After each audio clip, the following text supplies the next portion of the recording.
Hello guys, welcome back to Archangel RC. Today, my gracious character will allow you to take a break from all the VTOL and HD video systems and gimbals content and distract yourselves with some good old EDF fun. And I'm talking about none other than the absolutely awesome FMS Super Viper 90mm EDF Jet.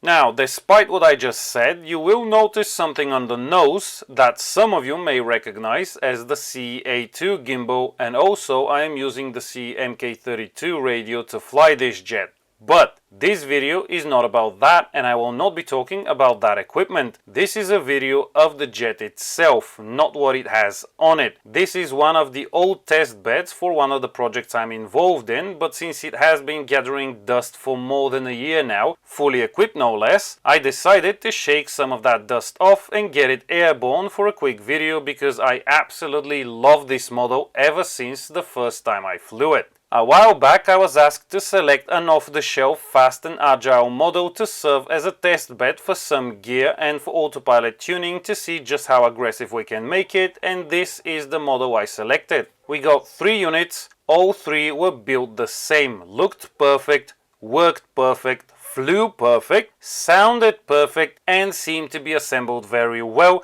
The attention to detail on something mass-produced was amazing. I could not find a single fault with it. Everything was just there and worked. The model has a very well done paint job. All LEDs work and look pretty good, assuming you choose to power them. It has flaps, which do help for landings or when you want to do a slower flyby for some nice shots, and those retracts, even though a bit noisy, are butter smooth and just a pleasure to play with. In what has been probably well over 100 flights between the 3 units, I've never had a single one fail to open or close. The EDF unit is also butter smooth. There is not a hint of vibration. It is quiet in the air and sounds amazing. And yes, 12 or more years ago when I got into planes with EDFs, I do remember that there was not one EDF unit, plug and play or aftermarket, at least from China, for reasonable money, that would sound like this and would not need balancing. This is simply amazing, and I do consider this plane to be worth absolutely every cent they are asking for it, despite that not being a small amount, although it feels like it should cost more given what you get. All 3 have flown many flights out of the box with no issues whatsoever.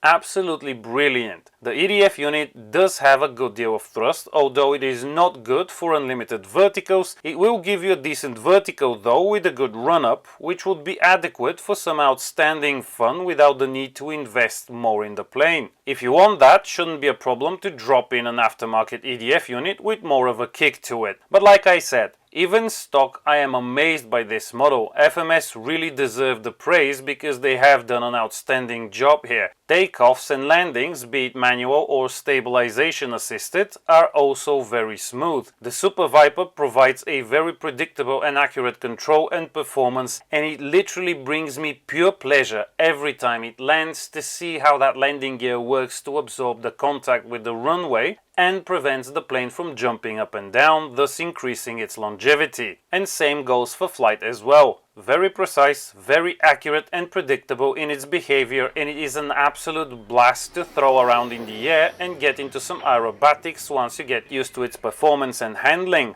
Honestly, I am trying to think of something negative to say, and I cannot come up with anything. Perhaps if I need to get really picky, assembly is slower compared to my VTOLs because you need to screw some bolts in rather than just snap things together, and also it was clearly not designed with autopilots in mind since I had to cut some foam here and there to make one fit in this model, and that also creates a rat's nest of wires. But seriously, this is all I can come up with in terms of drawbacks. This plane, for what it is and what it was meant to do, is absolutely brilliant, and this is coming from a guy who prefers the form factor of the Rafale or the Gripen or the Eurofighter, not this. And yet I absolutely love it. Now I'm going to let you enjoy the rest of this video without my annoying voice. For those interested, the link to the specific one we got is in the video description below. Like, share, subscribe and all the rest. A big thank you to everyone who is supporting this channel. Fly safe and I will see you next time.